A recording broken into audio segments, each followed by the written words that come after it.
lads and lasses, once again welcome to the channel. Thank you for everyone that has subscribed, especially the newer ones, and thank you for all of your comments and support on the channel. Every comment is welcomed, and any feedback, either bad or good, is welcomed, and I always try to respond to everyone. So, following the comparison series I've been trying to do with the FMS cars, I have all of my shelf queens. I call them my shelf queens because that's what they are. I absolutely love them. Throw them into the mud once in a while, but generally they're kept clean and tidy. So, as part of that comparison today, we're going to compare two very similar cars from FMS. The first model to come out was the FMS FCX24 Power Wagon, which is a non-licensed body, but you can clearly see it's from a Dodge Power Wagon from the old days. So there's some simulation add-ons that I've put to this car, plus that support used to be here for the wheel. I've put it on the ceiling on the roof of the car, and a couple of other mods I've done because the driving shafts on this one broke on the first 3 weeks after I bought it. I bought some metal replacements, so I've pretty much fitted them both.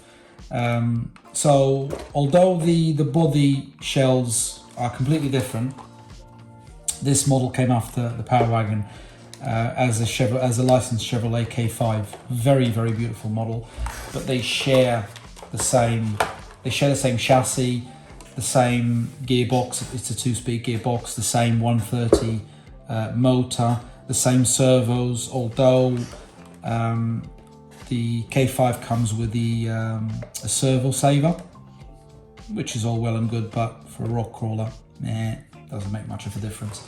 I think the biggest difference here would be the body itself.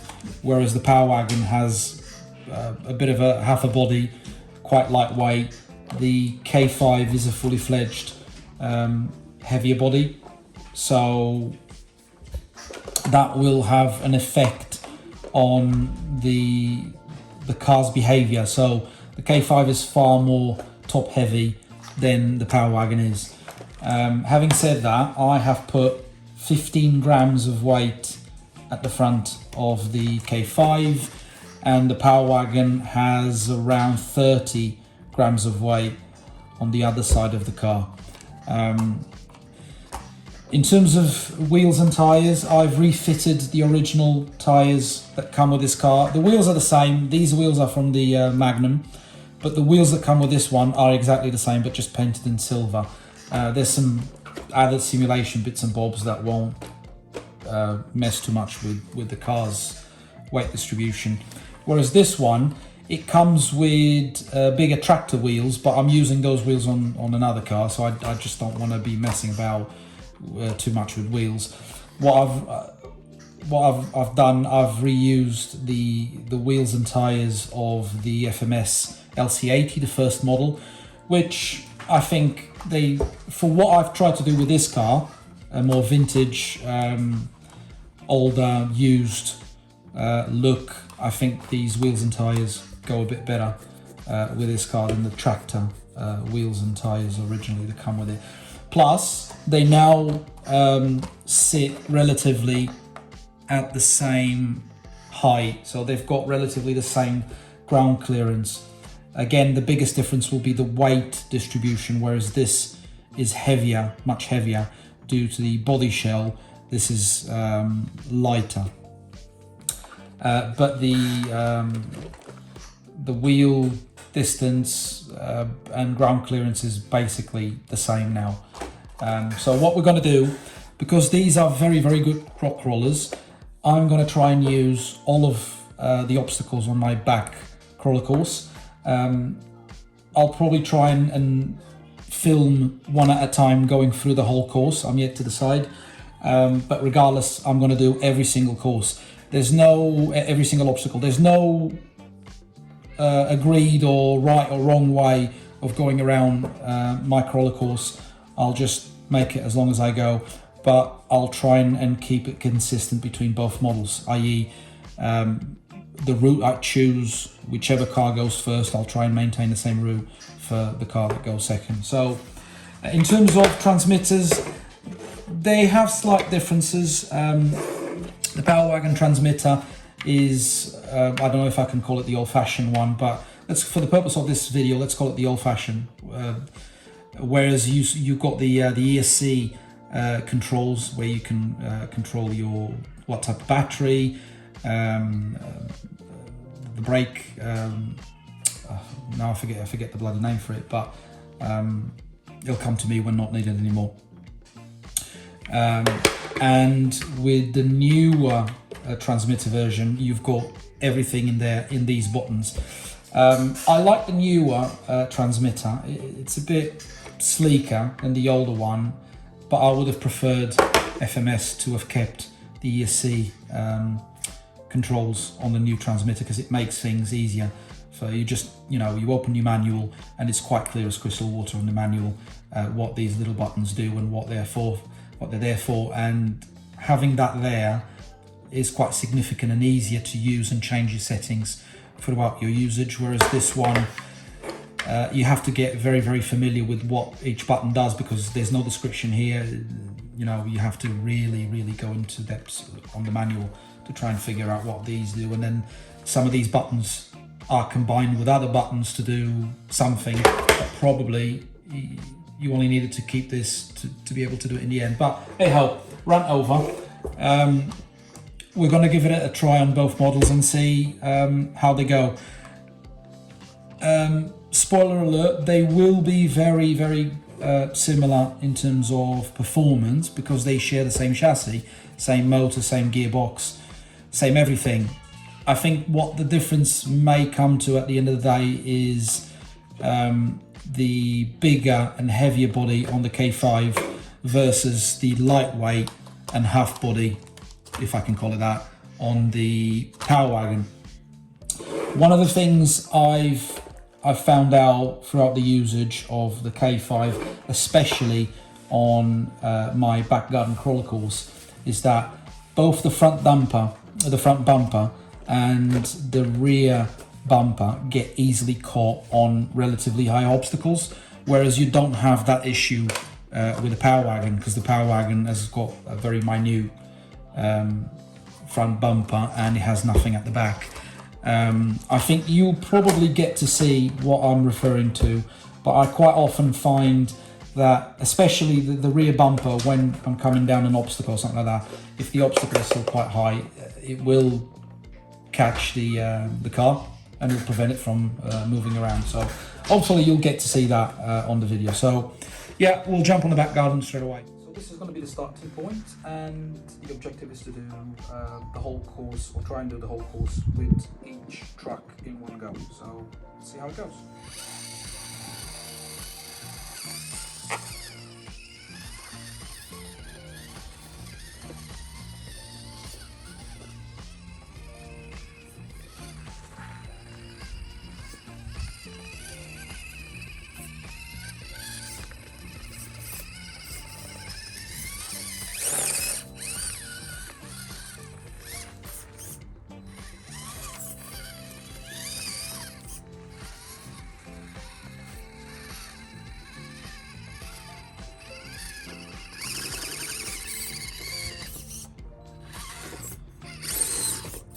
Oops, that's due to my bad driving skills. Plus, the course is very, very wet, so meaning that it's very slippery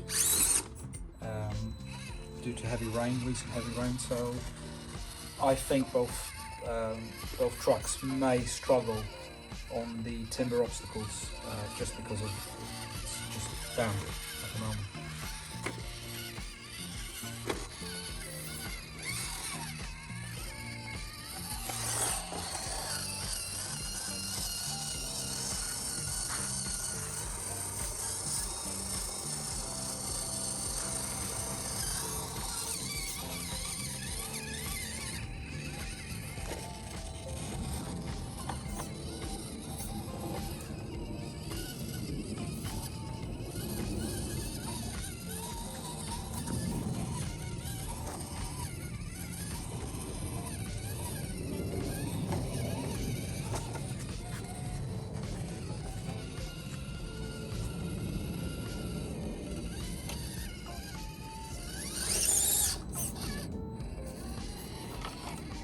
that actually went better than I thought.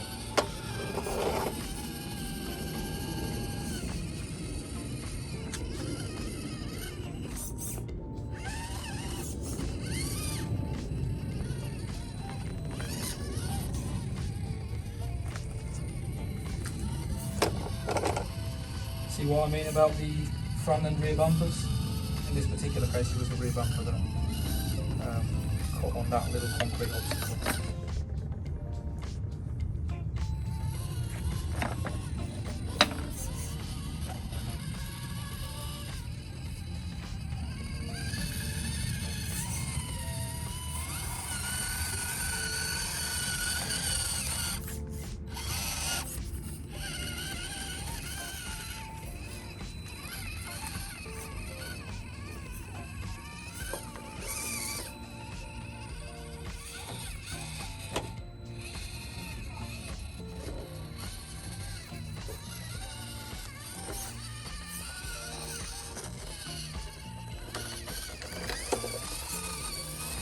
This little corner obstacle won't be a problem, to be honest, with this type of chassis, as you will see.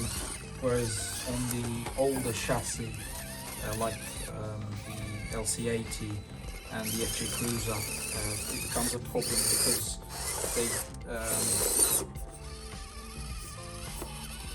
they tend to get stuck due to the lower ground clearance. The FCX24 chassis is quite a good one, in all fairness, dare I say, one of the best, if not the best, within the 24 scale crawlers out there.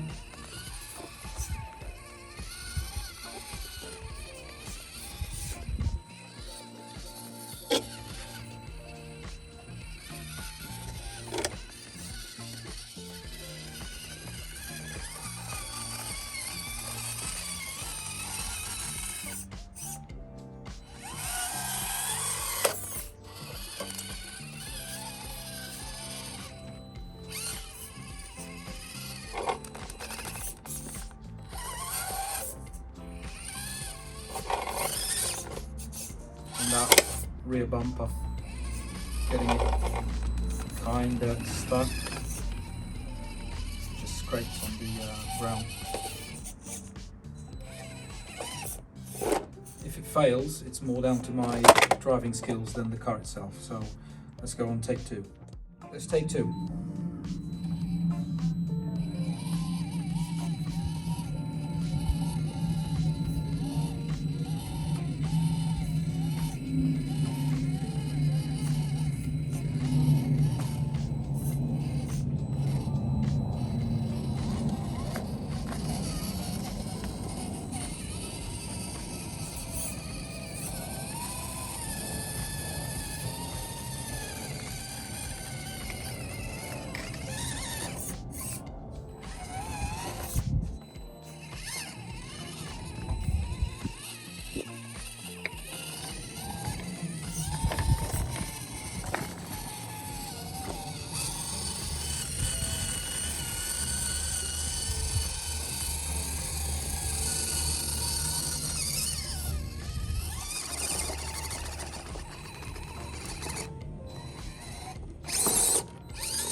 And again, the rear bumper just getting the car caught.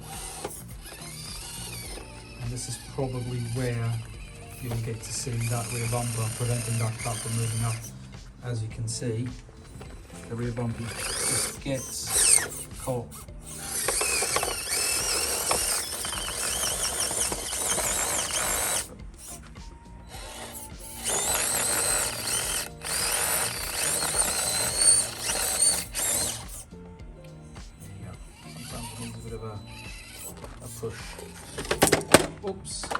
again my driving skills.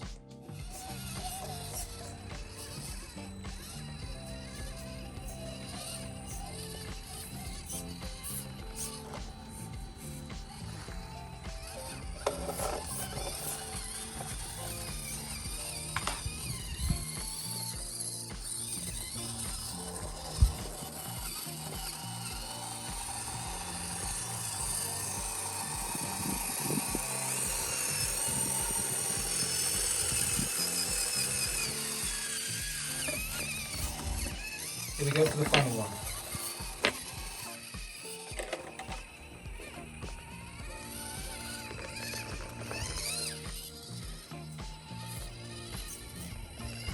What a breeze.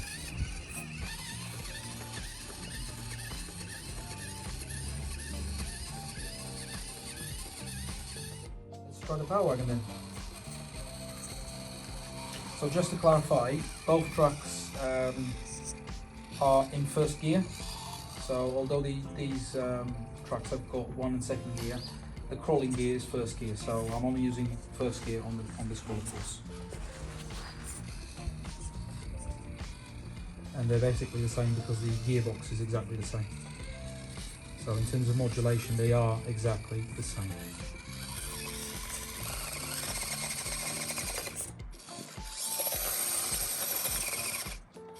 As you can see, once again, the timber obstacles are quite damp and wet.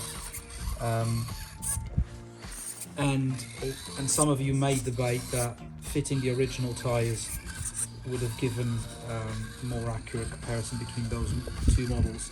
The original tyres, to be honest, are even worse than these LC80 tyres.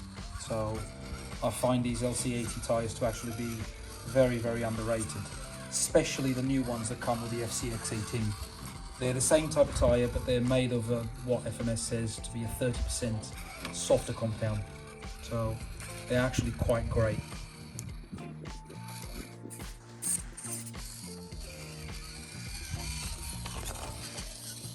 Right, let's see if I still remember the course I've done with the K5.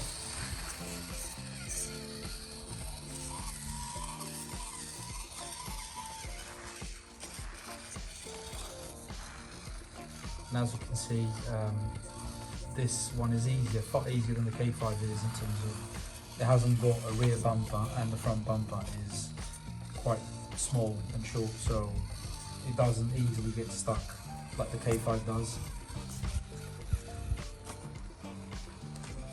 Alright, let's see how these tyres behave on wet clay pipes.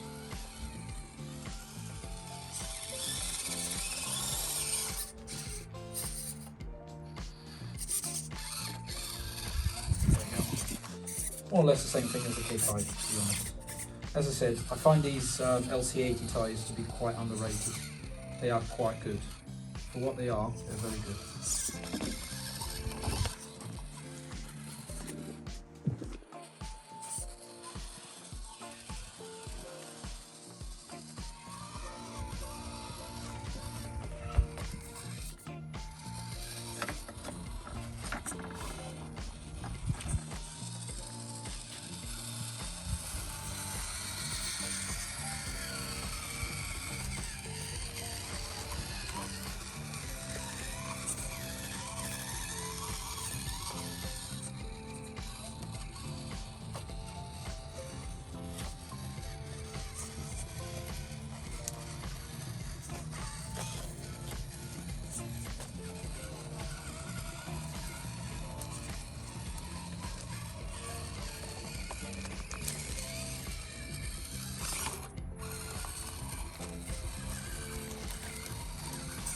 You can see that a big difference when you analyse these FCX24 or even the FCX18. When you compare them to the old models, the performance is just over the moon with these FCX models. FMS has put a lot of thought on these chassis and gearboxes, and in all fairness, I don't, but that's my humble personal opinion, I don't think there's anything better on the 24 scale than the Power Wagon and the K5. For me, they're the top.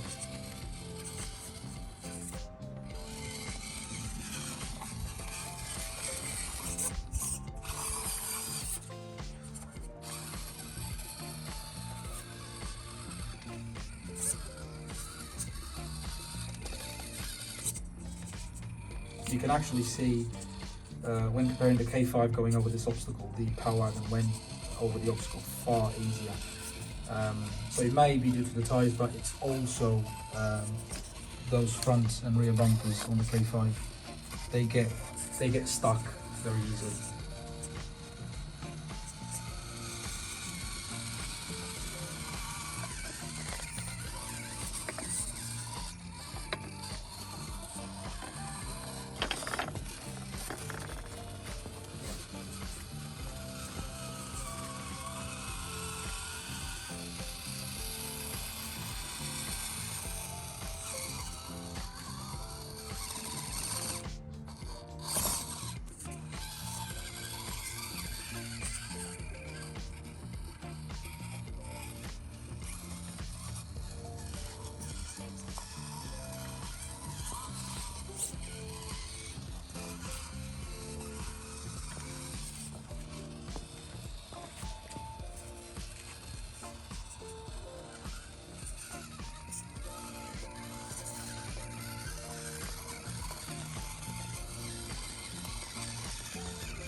If you remember, this was an area where the K5 got stuck with the rear bumper, and the Power Wagon just soldiers on. There's no bumpers to worry about.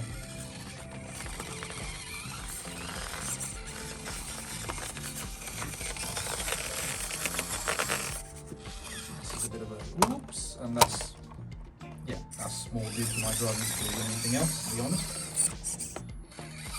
Let's not blame the truck for my bad driving skills.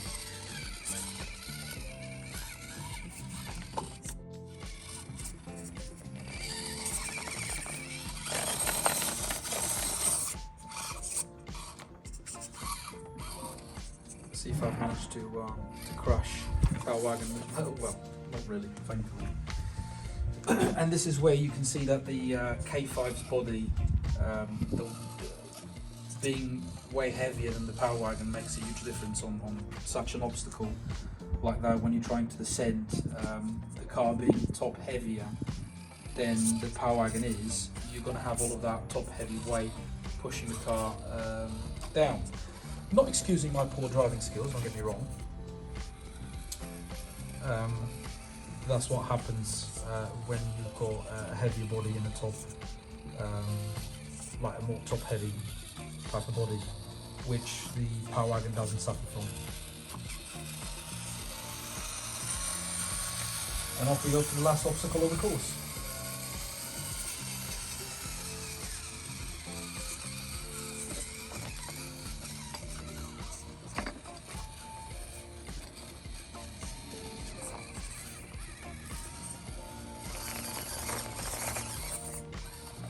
Piece of cake, dare I say.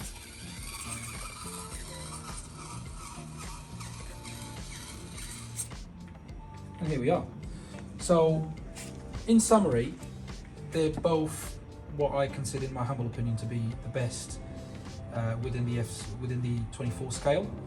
I think at the end of the day, it will come down to personal preference and personal style, or whether you prefer the K5 or you prefer Power Wagon style. Obviously I have both, but if I had the money to only buy one and having to choose between the K5 and the Power Wagon, I would go for the K5. I personally love the shape of the K5 body and the fact that it's actually licensed. So you can do as many mods on the K5 as you can on the Power Wagon. And at the end of the day, the K5 stands more beautiful, in my humble opinion, than the Power Wagon. But then again, it's down to personal opinion at the end of the day. I personally prefer the style of the K5 over the Power Wagon, but other people may disagree and go for the Power Wagon. Regardless of which you go for, they share the same chassis, same motor, same gearbox, same everything apart from the body style. So they are great in what they do. These are fully fledged 1/24 scale rock rollers, and you can use them as rock rollers. So hopefully you've enjoyed the comparison video.